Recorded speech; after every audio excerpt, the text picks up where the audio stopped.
mi nombre es Daniela Bonaver Tovar, estudiante en Obras Civiles quinto semestre en el Instituto Superior de Educación Rural ISER. El día de hoy les voy a hablar sobre el sistema de suministro, dispositivos de seguridad y corrosividad.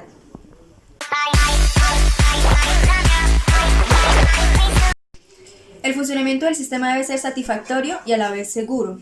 Los sistemas de seguridad deben hacerse dentro de las normas para protegerlos de presiones excesivas y así evitar daños en la propiedad y accidentes en las personas. Un diseño satisfactorio se alcanza cuando se logra objetivos tales como la demanda de agua caliente, la presión, volumen y temperaturas correctamente controladas. La temperatura del agua debe ser apropiada para las condiciones de servicios requeridas y con un correcto funcionamiento de los aparatos sanitarios. Para la mayoría de estos aparatos con suministro de agua caliente en los que las personas entran en contacto con el agua, la temperatura debe limitarse a la escala de 82 a 88 grados centígrados para esterilizar. Lo que son las lavadoras caseras, por recomendación de los fabricantes, se les debe suministrar agua caliente a 74 grados centígrados. La conservación de energía en el suministro de agua caliente es factor importante para el diseño de grandes edificios. Generalmente, un funcionamiento satisfactorio se logra con un conjunto de abastecimientos ligeramente inferior a una escala de temperatura, operando un máximo de 40 grados centígrados. Por ejemplo, los lavamanos del servicio público deben estar equipados de dispositivos que limiten el suministro de agua caliente a un máximo de 0,032 litros por segundo y la temperatura de salida debe limitarse a 43 grados centígrados. La medida más positiva para la conservación de energía es la que aísla eficazmente toda la tubería de suministro, tubería de recirculación, calentadores y tanques, de manera que conserve el calor allí dentro y reduzcan a un mínimo el gasto y pérdida del calor en el ambiente. Ahora bien, la utilización eficiente de fuentes de calor económicas y obtenibles es la consideración más importante sobre el equipo que debe instalarse en una construcción dada. En las áreas donde una clase de combustible o de energía es más económica que las demás, la cuestión de ahorro puede ser el factor decisivo en la selección del equipo.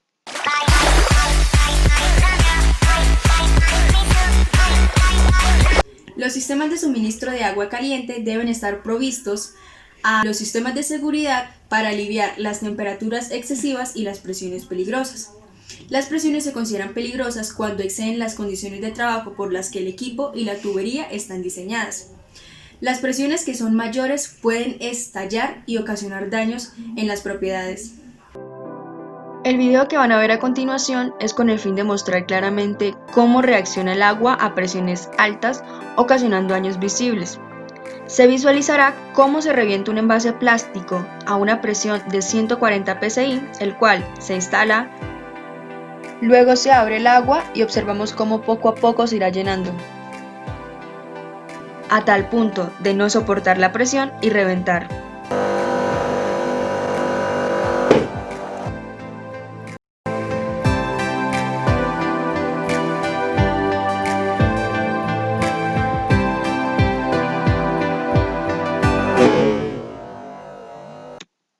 La densidad del agua pasa de 62,422 a 61,387 libras por pie cúbico cuando la temperatura varía de 4,4 grados centígrados a 60 grados centígrados bajo condiciones constantes de presión, o sea que el agua para esa diferencia de temperaturas, 55,6 grados centígrados, se expande a 1,68%. Donde no existe la válvula de retención en la línea de suministro de agua fría para el calentador, el aumento de presión puede aliviarse automáticamente por sí mismo, a medida que el agua caliente se expande y regresa a la tubería de suministro de agua fría. Cabe aclarar que este aumento puede ocasionar daños en las partes no metálicas de los calentadores. Una válvula de alivio de presión debe ser instalada en un sitio adecuado en todo sistema doméstico para evitar el desarrollo de presiones peligrosas. Las válvulas de alivio de presión deben instalarse razonablemente cerca al calentador o tanque. No debe instalar una válvula de retención o de otro tipo entre la válvula de alivio de presión y el calentador o tanque. Esta ubicación tiende a reducir la incidencia de la formación de productos de corrosión y de los depósitos de escama en el asiento de la válvula de escape. También permite que descargue más agua fría que caliente cuando la válvula alivia la presión excesiva. Esta ubicación tiende a reducir la incidencia de la formación de productos de corrosión y de los depósitos de escama en el asiento de la válvula de escape. También permite que descargue más agua fría que caliente cuando la válvula alivia la presión excesiva. Las temperaturas de agua en el sistema de suministro de agua caliente se consideran excesivas y peligrosas cuando exceden los 98,9 grados centígrados.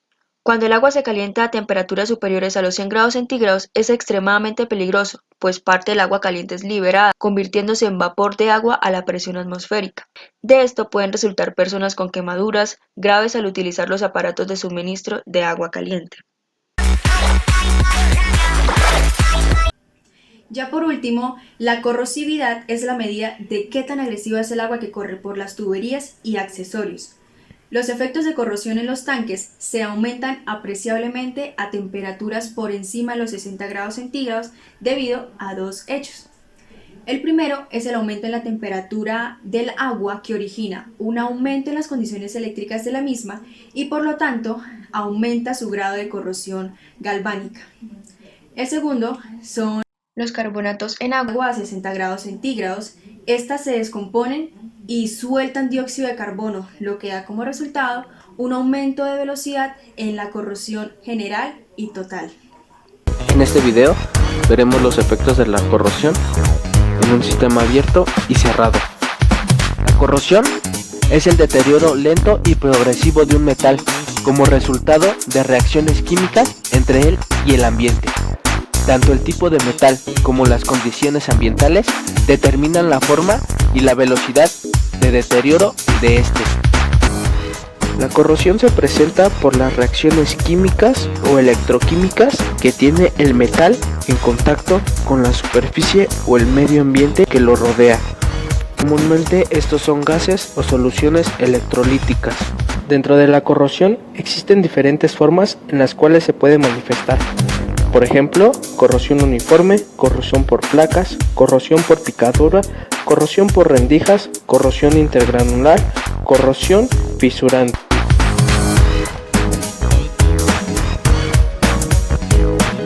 Los materiales necesarios para nuestro proyecto experimental serán 2 muestras de acero, 2 muestras de cobre, agua de mar y 4 recipientes para simular nuestro sistema cerrado y nuestro sistema abierto.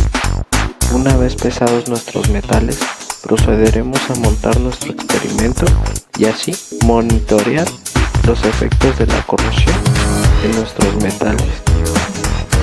No se observa ningún tipo de corrosión, solamente una decantación natural en el agua de mar de los organismos o microsedimentos que ésta contiene. Comienzan a reflejarse ciertos cambios en nuestros sistemas, principalmente donde tenemos el cobre. Es más notorio el color cian en los sistemas donde se encuentra el cobre, mientras que en el acero no pasa absolutamente nada. No hay un cambio visible en nuestras muestras, el cual procederemos a analizar para así dar un veredicto final.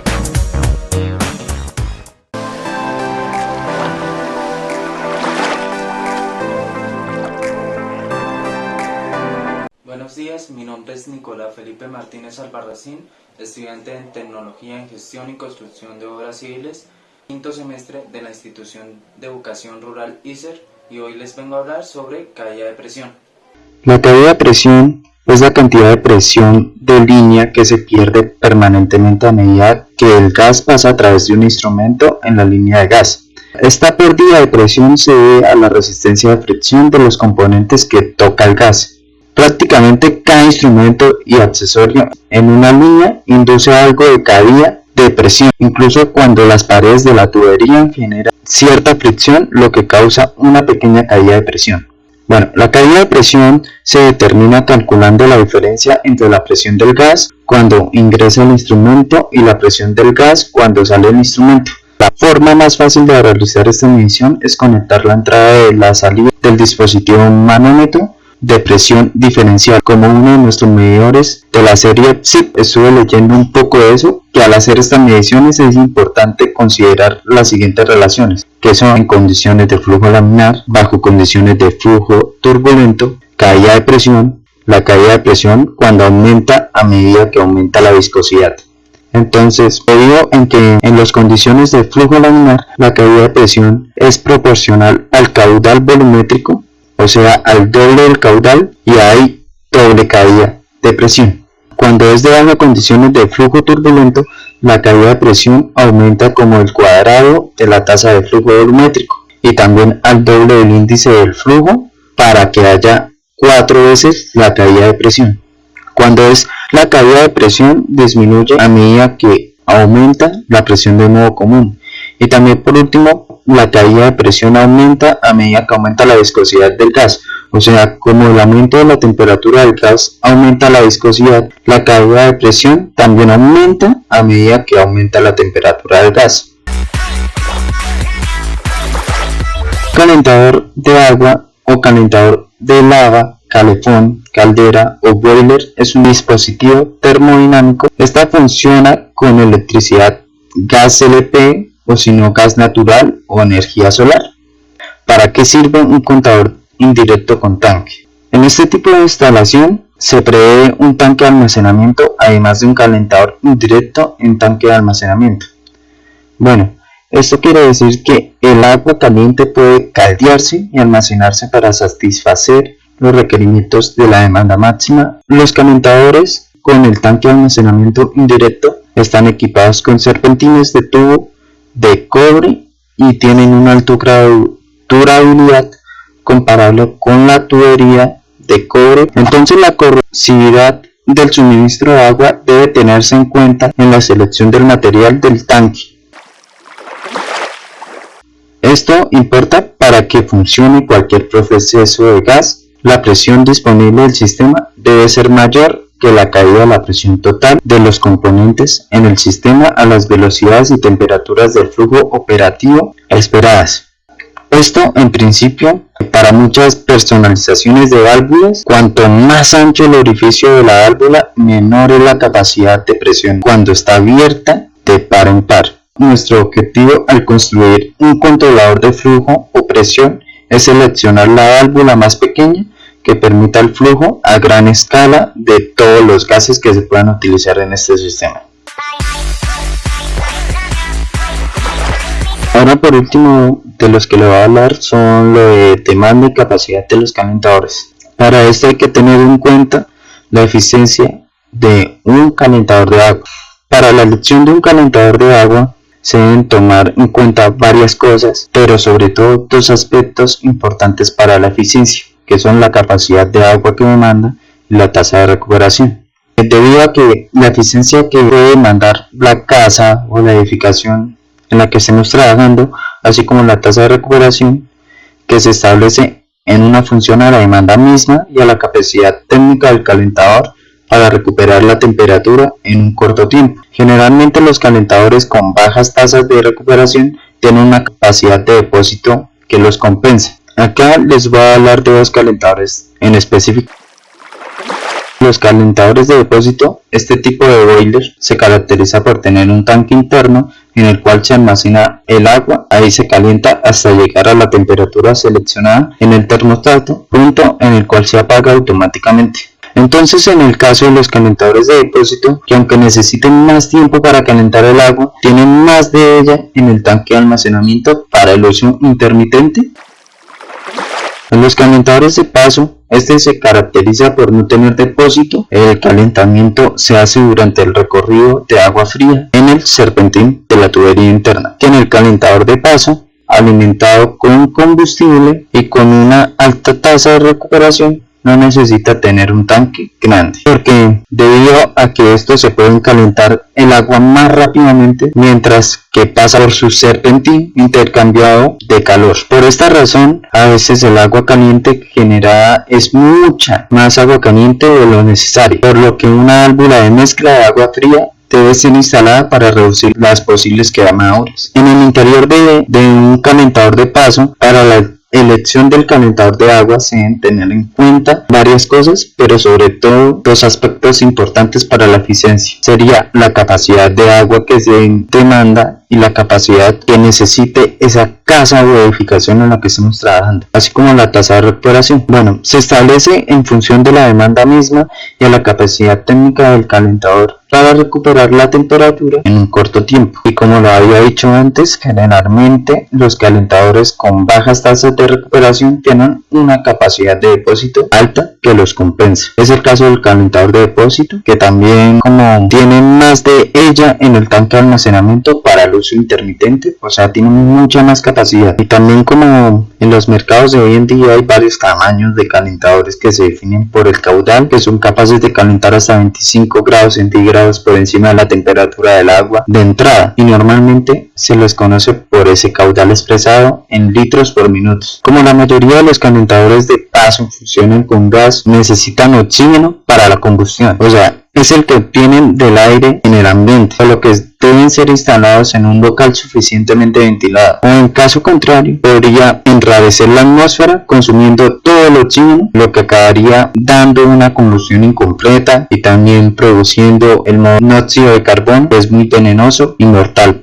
Hablemos ahora de nuestros calentadores de paso de rápida recuperación. La capacidad de 6 litros por minuto nos permite abastecer lo que es un servicio. Recuerda que un servicio se considera una regadera y un lavabo alimentados simultáneamente. 9 litros por minuto nos permite abastecer 2 servicios. Es importante mencionar que tanto el calentador de depósito como nuestros calentadores de paso de rápida recuperación funcionan con gas tipo LP. Gracias al deflector que tenemos en el interior, nosotros podemos aprovechar la temperatura del gas quemado. Esta ayuda a que el agua se caliente mucho más rápido. ¿Por qué recibe el nombre de paso de rápida recuperación? Conforme va fluyendo el agua o conforme va pasando, esta se va calentando. ¿Por qué decimos que de rápida recuperación? Ambos calentadores ofrecen un depósito más compacto que uno de depósito tradicional. Ese pequeño depósito mantiene el agua caliente a través de nuestro quemador. De ahí también que podemos decir que estos calentadores ofrecen un ahorro de gas de hasta un 35% a diferencia de un calentador de depósito, ya que estos requieren de menor tiempo para mantener caliente el agua en ese pequeño depósito el cual ofrecen. Una de las ventajas de estos calentadores es que pueden operar desde una baja presión y tolerar una alta presión. Otra de las ventajas es que podemos tener agua caliente continuamente, pero es importante siempre mantenernos en un rango de presión menor a los 8 metros de altura obtenidos por Tinaco. Si nosotros utilizamos este rango de presión, la eficiencia del calentador será al 100%. De lo contrario, si tú tienes equipo hidroneumático o sistema de presurización, la eficiencia no será al 100%. Si nosotros le ejercemos mucha fuerza, el agua va a pasar tan rápido que ésta no va a alcanzar a calentarse.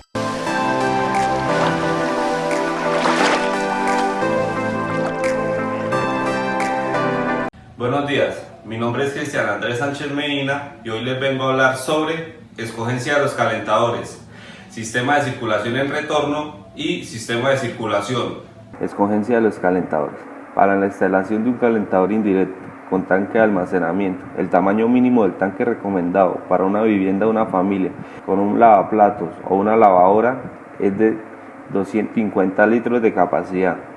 Las capacidades del tanque mínimas recomendadas para viviendas más grandes son las siguientes: 114 litros por unidad de vivienda hasta 10 unidades, 94.7 litros por unidad de vivienda hasta 25 unidades, 75.8 litros por unidad de vivienda hasta 50 unidades y 56.8 litros por unidad de vivienda que tengan más de 50 unidades.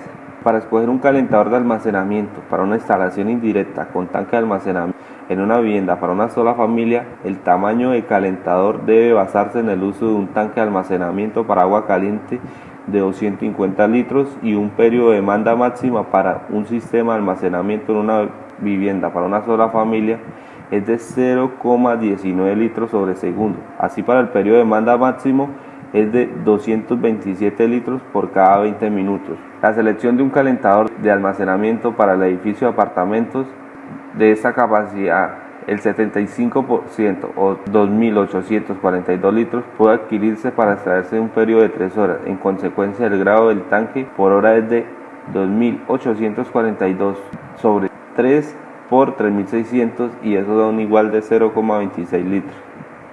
Para esta instalación del grado de demanda máximo total puede establecerse de la manera siguiente: La capacidad del calentamiento establecida por hora requerida para el calentador indirecto de almacenamiento es la diferencia entre el grado de demanda máximo por hora y la velocidad a la cual puede extraerse el agua del tanque, de tal manera que la capacidad del calentamiento requerida es la diferencia entre 1,06 litros sobre segundos y 0,26 litros sobre segundos o 0,80 litros sobre segundos de capacidad de almacenamiento del calentador fijada. La tubería del suministro de agua caliente transmite el calor a los alrededores de temperatura más baja por convección, radiación y conducción. Ese calor se pierde por el agua caliente en la tubería durante un tiempo prolongado. Su temperatura desciende hasta un grado en el que el agua queda relativamente fría e inadecuada para el servicio de agua caliente. Esta agua puede extraerse de la tubería antes de que el agua caliente a la temperatura de servicio normal pueda obtenerse en la salida. Esto es inconveniente en donde se requiere un lapso de tiempo excesivo para purgar el agua fría de la tubería antes de obtenerse el agua caliente y en donde una cantidad excesiva de agua se desperdicia al purgar el agua fría de los sistemas de suministro de agua caliente. Hay tres tipos de sistemas de circulación: sistema de alimentado hacia arriba, sistema de alimentado hacia abajo y el sistema combinado. Para el sistema alimentado hacia arriba es un sistema convencional de alimentación hacia arriba, obviamente, como lo mostramos en la gráfica que tenemos. En este sistema la línea principal de suministro de agua se extiende desde la fuente de suministro de agua caliente y está colocada en la parte más alta del edificio. Desde ese lugar el agua caliente se suministra al fondo de todos los elevadores que abastecen las ramas de los aparatos.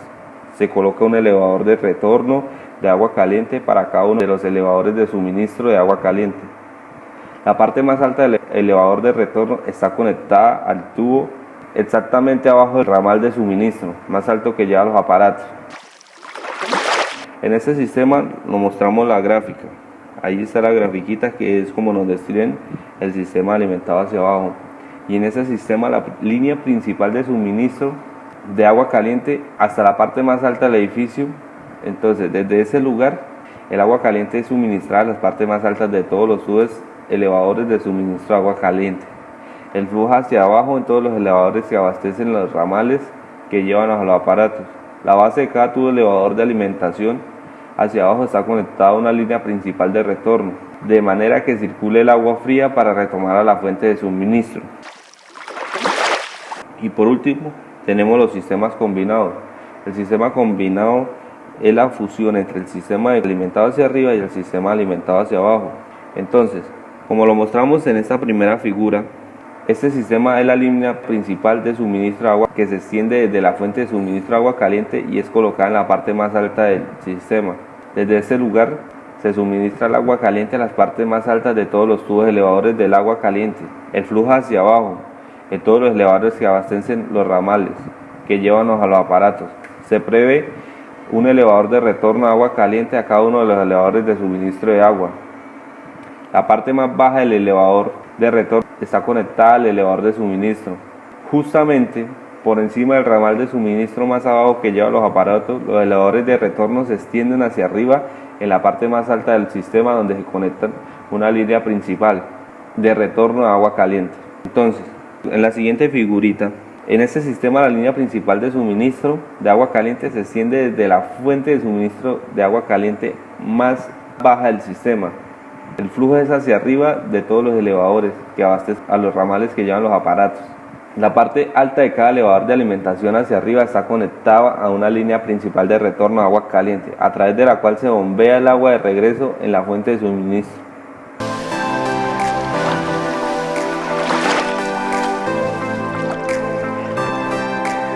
Buenos días, mi nombre es Ana Camila Pardo Hernández y hoy les vengo a hablar sobre la determinación de caudales de circulación y las dimensiones de la tubería de retorno. El objetivo de los sistemas domésticos de circulación de retorno de agua caliente es tratar de mantener la temperatura constante, pero eso sí que debe estar dentro de los límites adecuados en las tuberías principales y en los elevadores de suministros. Como podemos ver acá en la imagen, estas serían las tuberías principales y estos serían como tal los elevadores de suministro. Esto consiste pues en hacer recircular el agua por las tuberías principales y los elevadores de suministro, ya sea desde un tanque o principalmente o en especial pues un calentador, para que el agua caliente pueda llegar a todos los aparatos, en especial los aparatos que están más alejados del calentador. Para el diseño de los caudales de circulación y los diámetros de la tubería, pues, se debe tener en cuenta tres aspectos. El primero sería el grado de pérdida de calor en la tubería donde se realiza la circulación. El segundo sería la diferencia de temperatura a la que se está operando el sistema. Y el tercero sería la presión o carga que se obtiene para la circulación. Para esto existe un método que contiene 11 pasos que nos pueden ayudar a determinar las cantidades de circulación pues que son apropiadas y los diámetros de la tubería en cualquier tipo de sistema de agua caliente.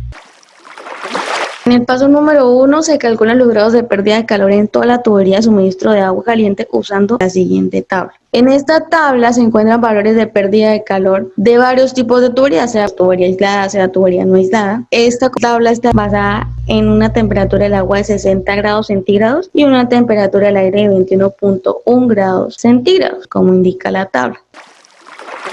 Para el paso número 2, lo que se hace es determinar los grados que se pierden por las tuberías principales y en las tuberías de los elevadores de retorno, pero como tal no conocemos los diámetros, no podemos calcular como tal la pérdida de calor. Entonces lo que se hace es basarnos, por ejemplo, en la tabla que nos vimos en el paso 1 y lo que pues consideramos nosotros adecuado. Se supone que la longitud de la tubería aproximadamente es igual a la tubería principal y a la tubería de los elevadores de suministro. Generalmente los diámetros finales son casi la mitad de los diámetros de las tuberías de suministro y cerca de 3/8 de la tubería de los elevadores de suministro. Mediante la tabla que vimos en el paso 1 podemos suponer los grados de pérdida de calor. Se recomienda que sea de 2/3 de grado de pérdida de calor si la tubería de suministro y la tubería de retorno, las dos son sin aislar o las dos son aisladas. Y en el caso, digamos que la tubería de suministro esté aislada, pero la tubería de regreso esté sin aislar, se recomienda que sea de 4/3.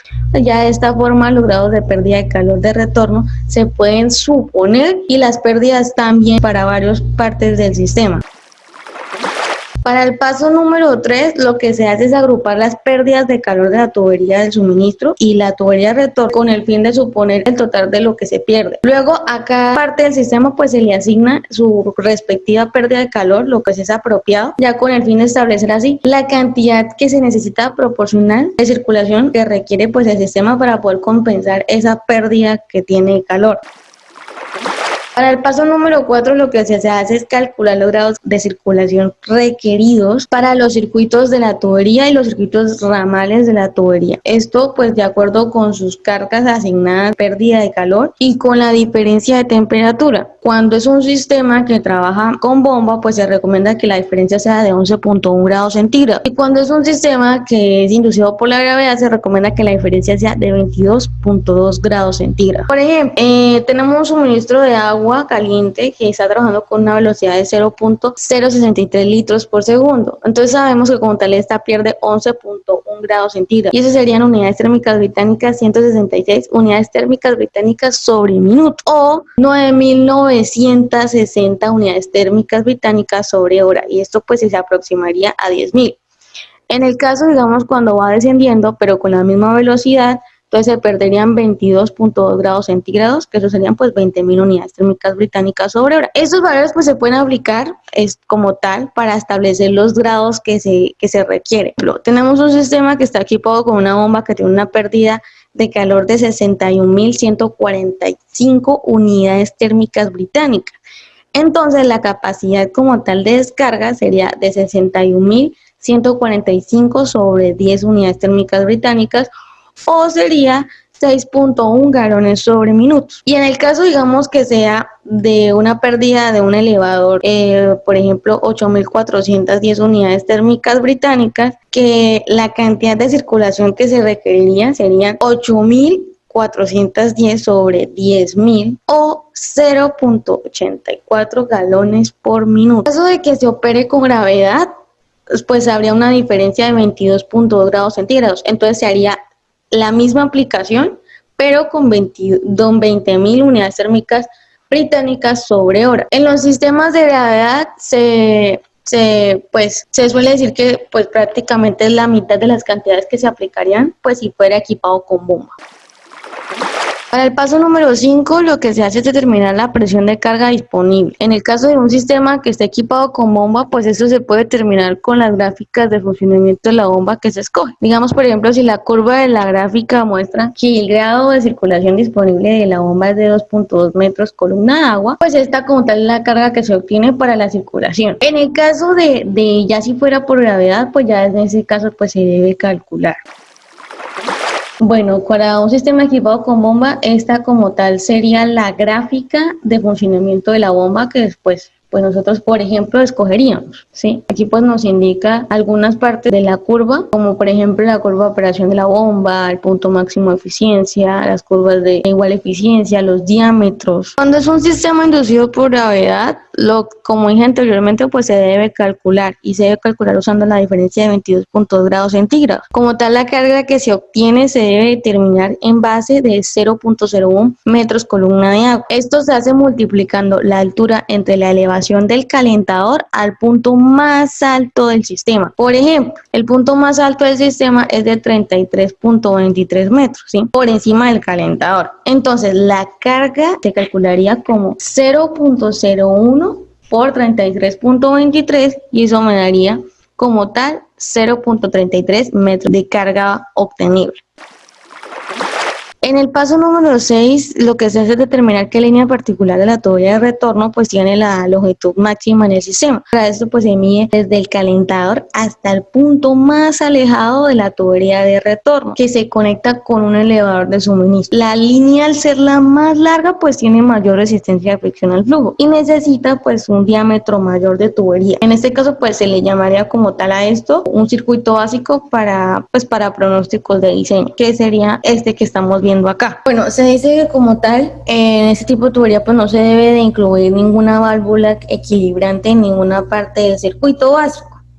Si fuera así, pues alguien tendría como tal que ajustarla, pues ya que aumentaría la resistencia del flujo de circulación. Las válvulas equilibrantes deben estar en los ramales que estén directamente conectados con el circuito, en este caso, como podemos observar acá. Estas válvulas se ponen para pues ajustar y añadir resistencia en los ramales, pues más que todo en los cortos. Otro tipo de cosas como la temperatura o la reducción de flujo. En el paso número 7 lo que se hace es calcular la caída de presión debida a la resistencia producida pues por la fricción del agua que fluye pues por la tubería. Esta se extiende desde el tanque o el calentador a lo largo del suministro suministro principal pues hacia el tubo elevador hasta como tal el punto donde el retorno se conecta con la tubería elevador. Al calcular esta, pues usualmente es muy pequeña y no se tiene en cuenta. Y esto se deduce de la carga obtenible, o sea, la diferencia de la carga o presión que puede disiparse y durante el flujo pues va perdiendo presión por la fricción, ¿sí? Bueno, como podemos observar en la imagen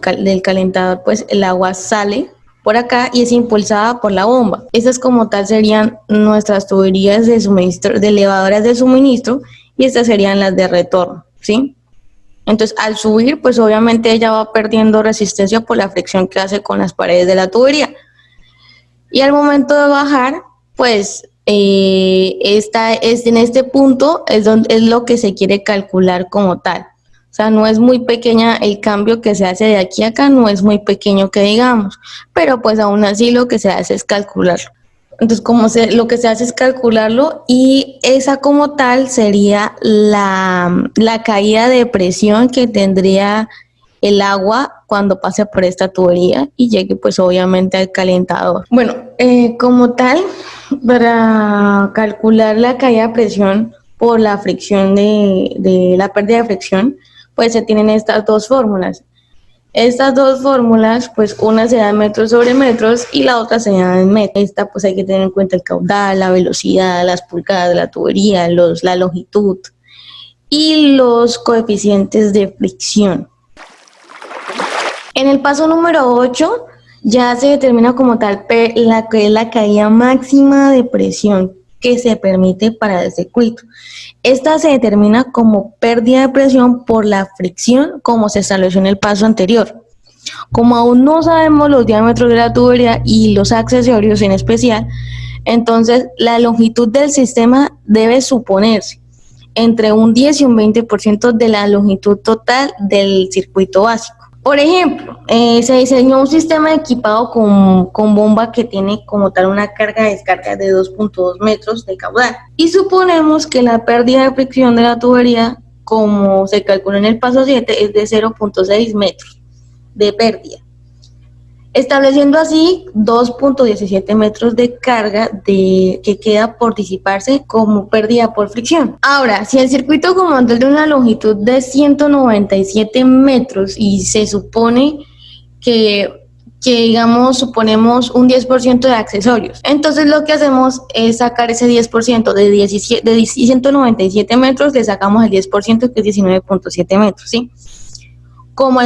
Y lo que se hace es se le suma ese 10% a la longitud como tal total. Y así tendríamos, pues, supondríamos como tal que esa es la longitud total con todo y, pues, con todo y accesorios, por ejemplo. Pues la máxima caída de presión se puede determinar como 2.17 de carga divididos entre 2.16.7 igual a 0.1 metros sobre metros de pérdida.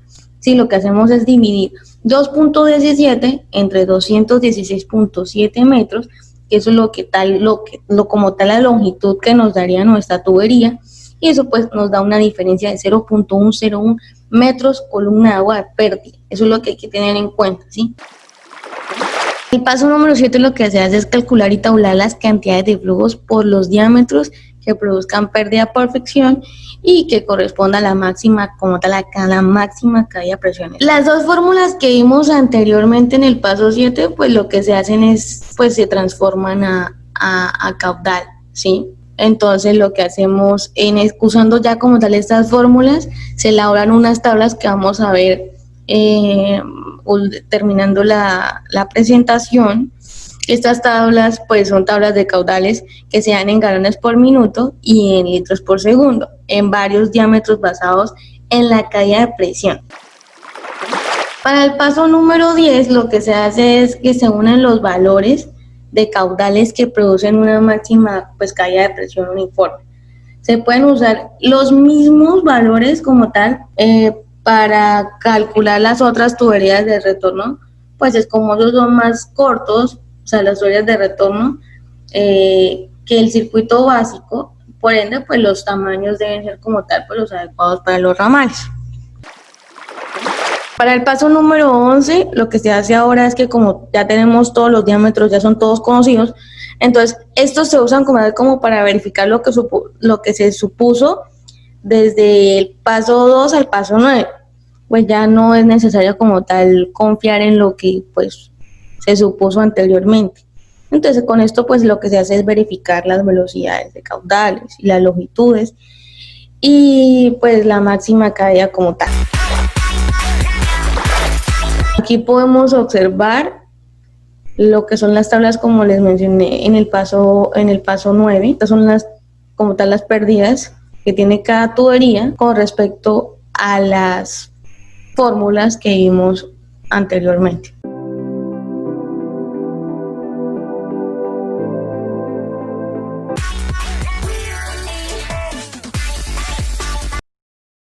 Gracias.